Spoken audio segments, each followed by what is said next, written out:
Welcome to our viewers in Nigeria and around the world. Welcome to Lunchtime Politics. I'm Kayode Okikulu. First, the highlights.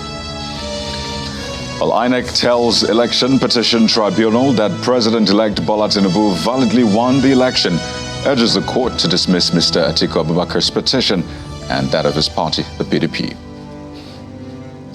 Rivers APC replies Governor Nyesom Wike accuses him of conniving with INEC and the police to obtain evidence from the APC lawyers who were arrested and eventually released. Plus 3 days to the supplementary elections for some governorship, national and state assembly seats. Attention shifts to INEC and security agencies yet again. The question is, what needs to be done better this time around? Well, let's begin with the Federal Executive Council meeting, which is currently ongoing at the Council chamber in the nation's capital, Abuja, with Vice President Professor Yemi Osinbajo presiding in the absence of President Muhammadu Buhari, who is in Saudi Arabia for an 8-day visit. Before the meeting began, Council members observed a minute of silence in honor of a former Attorney General of the Federation and the Minister of Justice, Bola Jibola, who died at the age of 89. He was also former president of Nigerian Bar Association from 1984 to 1985, former Nigerian High Commissioner to the United Kingdom, and erstwhile judge at the International Court of Justice at The Hague.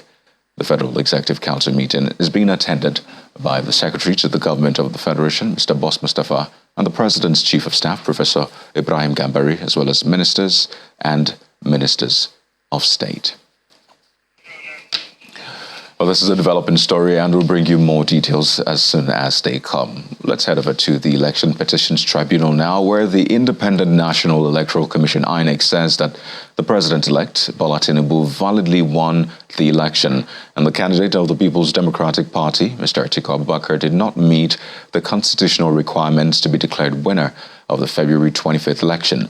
Well, according to the Commission, Mr. Atiku failed to score at least 1/4 of the votes cast in at least 2/3 of the 36 states of the Federation and the Federal Capital Territory, and as such, could not have been declared the winner. Asked the court to dismiss the petition filed by him and his party. INEC adds that, contrary to the claim by the petitioners, the election was conducted in substantial compliance with the Electoral Act 2022 and was not marred by corrupt practices. The umpire explains that the FCT is not accorded any special status in the Constitution, as being erroneously portrayed by some political parties and candidates who lost the election. INEC argued that a candidate must not secure 25% of votes in the FCT to be declared the winner. An FCT has no special constitutional status over and above the other 36 states of the Federation to require a candidate in the presidential election to obtain at least 25% of the votes cast before being declared winner of the presidential election. Now, amidst the debate around what mode INEC should have adopted in transmitting election results during the just concluded election, a former INEC Director of Voter Education and Publicity, Mr. Oluwole Osaze-Ozie, is of the opinion that electronic transmission of results is not compulsory. Speaking on our program Politics Today, Mr. Osaze-Ozie says that the Constitution permits INEC to decide how and when to transmit the election results. The Electoral Act says this procedure for collation should be left to INEC. As empowered INEC, you transmit results as the INEC provides. So it has left INEC with a discretion. And with that discretion, INEC has now made regulations to say, how do we determine this? They've now made regulations. That's why you say paragraph 38 and 48 of the guidelines, amongst other provisions of the guidelines, are supposed to guide these issues. I think section 60, subsection 2, makes issues of leaving the discretion to INEC about how things should be dealt with. Having said that, you go further into the Electoral Act. You now see that there are certain protocols to be observed, not just in the regulation, but also in the Electoral Act itself, in a manner to prescribe. What is the manner prescribed? You just read paragraph 38 of the guidance. That is part of the manner prescribed. But the collation system is where you should transmit results to first, and then the IREV. People don't seem to get that. My understanding of it The collation system is probably the back end of the IREV. It should, it's like a mirror. It should replicate that. But first of all, take it to the collation system, and then later on go to the IREV. That's what the regulation says. It's not me making it up. You just read it. I'm happy you read it. So when people say, oh, I didn't see the IREV, I didn't see the IREV, the law did not say transfer to IREV first. It says transfer to the collation system. After the collation system, then you take it to IREV. But I think the language used is mandatory, by the way. That's my own honest view. But the collation system is different from the IREV according to the regulations. Collation is still now manual. Give me from this point, from that point, ECAB, ECAT, and ECAT. But before you start that process, you must go to the electronic ones and say, are these figures consistent? Yes. It doesn't say start collating from the beavers. It doesn't say start collating from the transmitted results. It says start collation. Before you start collation, look at this, and the figures are the same. Now you gather all the EC8As together and start. So in that sense, it's a manual process. Well, there's more work for INEC this Saturday, just 3 days away, as it prepares to conduct supplementary governorship elections in Adamawa and Kebbi states, as well as 5 senatorial districts, 31 federal and 58 state assembly constituencies. The commission had said, owing to the competitive nature of the elections, especially for legislative seats, supplementary elections will be held in just a few polling units in some of the constituencies in Adamawa State, northeast Nigeria. Youths want a peaceful process in the affected local government areas, while the Niger State Resident Electoral Commission, or the commissioner in the North Central State, is meeting with all stakeholders ahead of the exercise.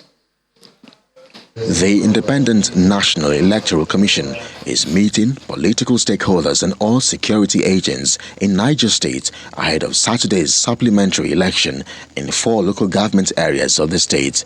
While briefing the stakeholders at the Commission's conference hall in the state capital, the resident electoral commissioner says the supplementary election will be held in Agai, Agwara, Rafi, and Raju local government areas of the state. He's also seeking cooperation to address all loopholes before the exercise. We have done a very good job, but we should also acknowledge where there are some pockets of problems here and there. We will also look at it critically and try to see how we can, if not eradicate it all, to minimize so that this supplementary election at the end of the day, it will be better off than the one that we did. INEC also emphasizes the entire election results conducted on March 13th will be announced before the supplementary election results. If you don't, by the time we get there, we'll still read out the result from each of the polling units concluded before we now had the one we are conducting on the 15th of April. By the grace of God, like the reg has said, we are fully prepared and we want it to be better than even the general election. The State Police Command also assures of security during and after the election. We assure you we will be on ground with you. We will support you. We will cover up and make sure it's a very successful by His grace. We will not leave any stone unturned. It is as usual, it is a responsibility, and we are going to exercise it to the fullest. That I assure you, sir. In Adamawa State, a group of concerned youths are appealing to the Independent National Electoral Commission INEC to ensure a seamless, credible, and violence-free governorship supplementary elections.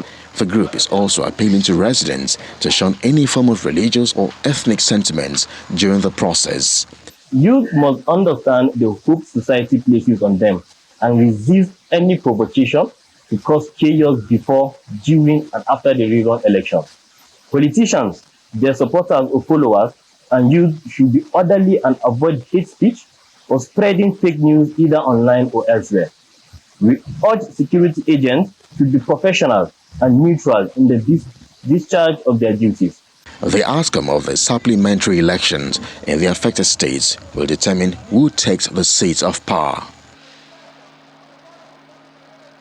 Well, let's head over to Rivers State now, where Governor Nyesom Wike is criticizing the opposition All Progressives Congress APC in the state for allegedly heating up the polity by organizing numerous protests over its moves to inspect election materials for the last elections. Well, he says the PDP as well needs to inspect these materials on time to allow the party and its lawyers prepare for the tribunals. The According to him, the party has applied to INEC to inspect the materials. He was speaking during a media chat from the Government House in Port Harcourt. Declare is not enough. You have to make sure you defend that mandate. And like I said, we have been very, very careful. We have been very, very careful. We know how they have manipulated the various system that have to do with election matters. So we are not taking it for granted. But with the way the police... How long will the PDP lay siege? That is not our... They are not laying siege. They are only say, INEC, please, give us that. And INEC will be responding, giving them the documents. There is nobody that is fighting anybody. You see, when you say you are fighting election petition, you have time. We that are defending also have time to reply. So we need the documents too. So it's not only you that are filing petition is bound by time. We too that are defendants, we also have time to reply. And we also need the documents to reply. So if we don't get the documents on time, we'll be out of time replying. So you've not gotten the documents yet? No, that's not what I said. We are getting it. Have you applied for the documents? If you don't apply, how will you get? Immediately after the election, we applied for certified. And INEC has not given the documents. I have told you here that they have given sets of the. You can't get all the documents one day. There are volumes of different types of documents. Right. So it's only when this is ready, they call you. You come and take. But what we are saying is that, look, we have to put pressure on them. That, look, we also are working against time. We need to have the document for our lawyers to prepare our defense. Because some say that it's actually a front. The request for the CTC is a front for what you're actually doing, which is to hold them bumper to bumper, as you said. So I wonder what you have to say to that. Also, with the conduct of the police and INEC so far, the arrests acting on the tip-off which the police did, INEC's way of conducting the statement that INEC released last week about how it will carry on with this. Do you have confidence in at least INEC and the police to conduct themselves well? I have told you, it's not going to be if I have confidence. I will not say because I have confidence, I therefore go and sleep. I won't do that. That's just, there's nothing wrong being vigilant. I said to me, you have had an experience, you want the same thing to do occur, then something must be wrong with you as a human being. This was the experience you had last time. And then you go and say, they've assured me nothing like that will happen. Even if nothing like that will happen, that does not mean that you should not be vigilant. You must be vigilant, extra vigilant. We have more on this as the River State chapter of the All Progressives Congress has been responding to the comments made by Governor Nyesom Wike during that media chat, where he described the protests at the INEC office as vigilance on the path of the PDP to ensure that the APC does not play a fast one on them. However, in a press briefing at the party's secretariat, the State Publicity Secretary of the APC, Mr. Darlington Wauju, accused Governor Wike of conniving with INEC and the police to obtain evidence from the APC's lawyers who were earlier arrested and then released.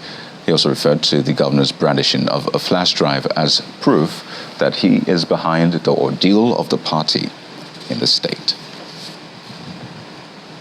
In the annals of Nigerian political history, what Governor Wike did by brandishing a flash drive purportedly containing details of APC legal briefs is akin to the Watergate scandal in the United States of America under President Richard Nixon, wherein 5 burglars linked to President Nixon were arrested at the Democratic National Committee headquarters in the Watergate office apartment hotel complex in Washington, D.C. on June the 17th, 1972.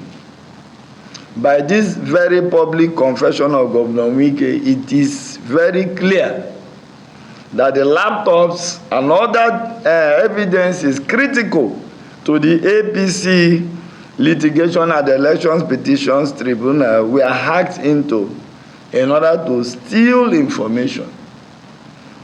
This, to our mind, should be of very serious concern to Nigerians, especially to the body of benchers and the law profession in Nigeria. as the governor's actions and utterances keep casting a huge question mark on the integrity of the legal profession. Still to come on the program, as prospective members of the 10th Assembly continue to rally as to who emerges presiding officer, we take a look at the factors that should be considered and what this should mean for the nation in the coming days. That's the moment. Please stay with us.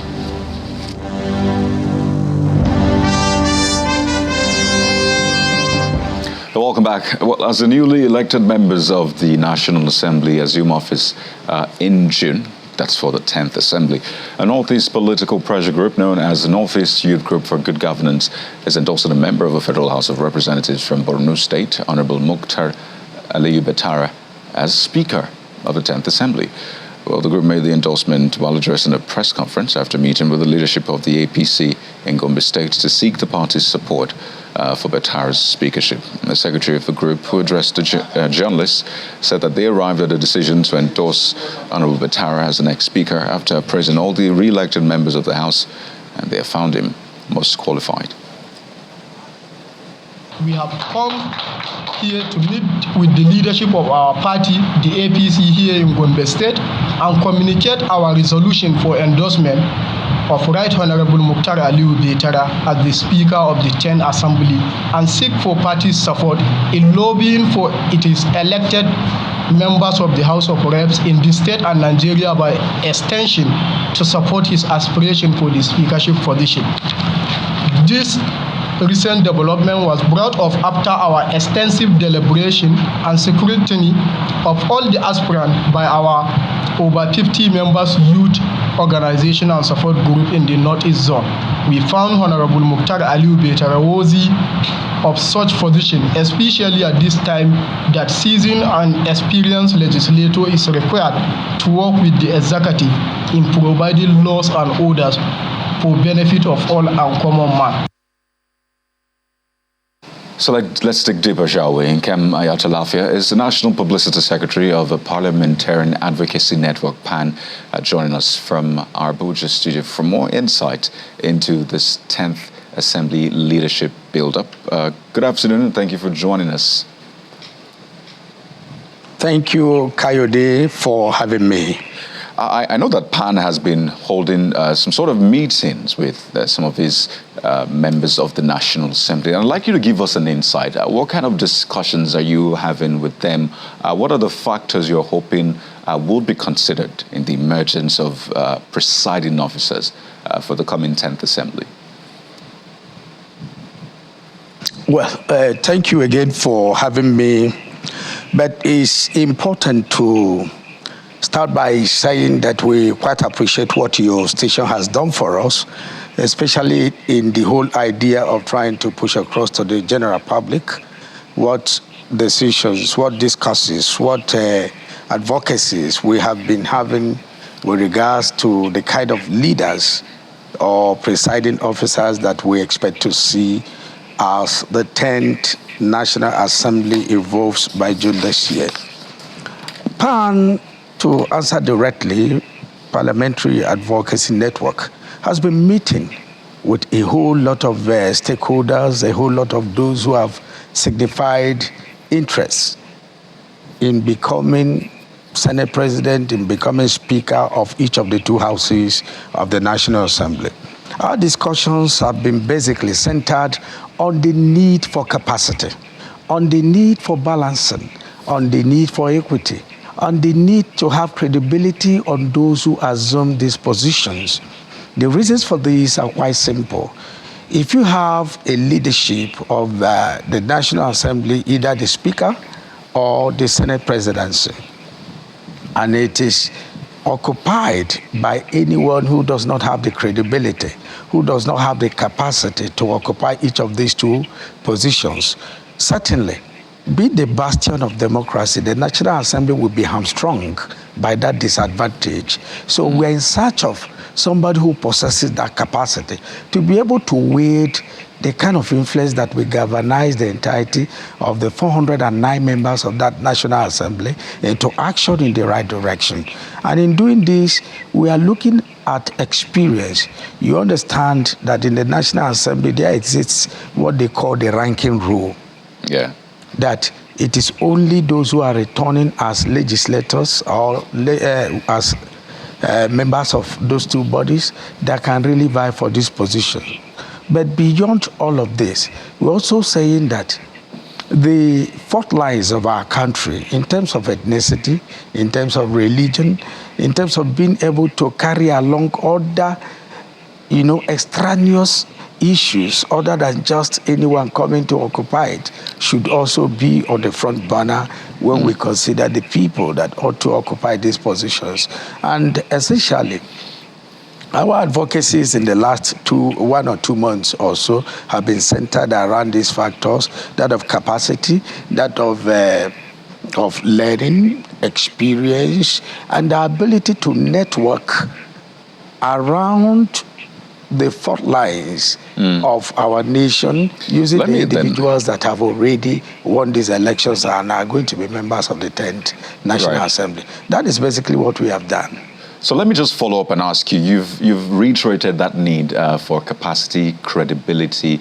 You've also talked about balancing and the need to pay attention to those fault lines. So in terms of the balancing, what should then the leadership of the National Assembly look like, at least from your point of view, such that we'll have the balance which you crave, understanding those fault lines, which some have said anyway should be our strength in any case. But what does balancing look like for you?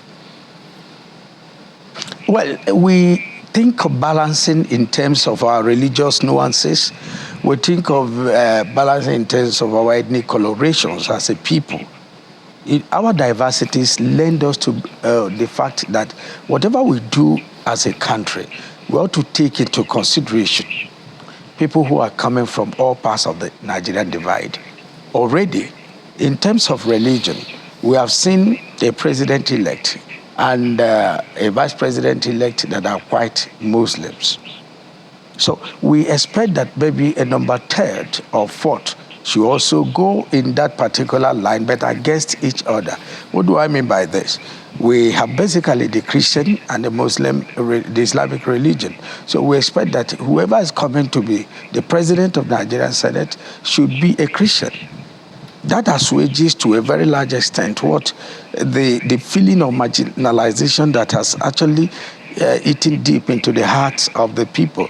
If you remember, just about a few weeks ago, just before and after, even after the elections, there was so much hue and cry about running a Muslim ticket by the APC, and some political parties actually capitalized on those feelings to even weigh their campaigns. And so, in doing this, we expect the ruling party to be able to assuage such feelings of suspicion, such feelings of non-inclusion by ensuring that whoever occupies at least a part or the headship of a part of the legislature, number 3, most importantly, should be a Christian. And in terms of balancing, we're also looking at Nigeria as a nation that is standing on 6 legs. In terms of our geopolitical zones, already we have a southwest president-elect in the person of His Excellency Bola Ahmed Tinubu. We also have His Excellency Senator Kashim Shettim as vice president-elect. He comes from the northeast. And we tend to feel that there is need for each of the critical and very important positions that are left to be taken, that are left to be occupied. There is need. We'll make them available for other geopolitical zones. Take, for instance, that of the Senate presidency. If you look at what we have now, the preponderant opinion among some of our members, and that is just for the purpose of trying to postulate ideas. I say this because at the end of it all, what we would have done should be a matter of personal or group or collective conjectures.